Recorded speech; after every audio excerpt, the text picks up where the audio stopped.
రోజు మా మామ వాళ్ళ ఫ్రెండ్స్ కలిసి 250 మంది ఒక్క పొద్దులు ఉండేవాళ్ళకి అన్నం రెడీ చేసినారు. దానికి నన్ను కూడా ఇన్వైట్ చేసినారు. ఏమేమి కూరలు ఏమేమి వంటలు చేసినారు మీకు చూపించారు. 2 దబర్ల అన్నము, 1 దబర మటన్, 3 బకెట్లు చికెన్ పకోడా. అయితే వీళ్ళంతా కలిసి 250 మందికి అన్నం చేసినారు. తీరా చూస్తే 370 మందికి పైగా వచ్చేసినారు జనాభా. ఇక్కడ కుల మత భేదాలు ఏమి లేవమ్మా.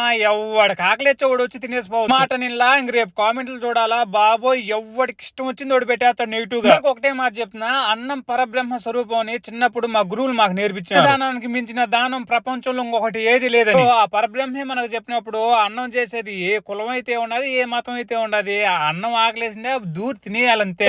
మా కులం వాళ్ళు చేసినది ఎంత, మా మతం వాళ్ళు చేసినది ఎంత ఉంటే ప్రపంచంలో మిమ్మల్ని ఎవరిని మార్చలేరు. కంట్రీలో పనిచేసే ప్రతి ఒక్కడు అన్నం కాడ కుల మత భేదాలు ఎవడు చూపిడు నాకు తెలిసినంత వరకు. మీరే హిందువులు, ముస్లింస్, క్రిస్టియన్స్ అందరూ కలుసుకొని కూర్చొని తింటా ఉంటే ఏదో పెళ్లి భోజనం చేసినట్టున్నది నాకు. ఇంటికి వచ్చినా గానీ గుళ్ళో, చర్చిలో ఇదే విధంగా అన్నదానం చేసే బంగారంగా తింటా.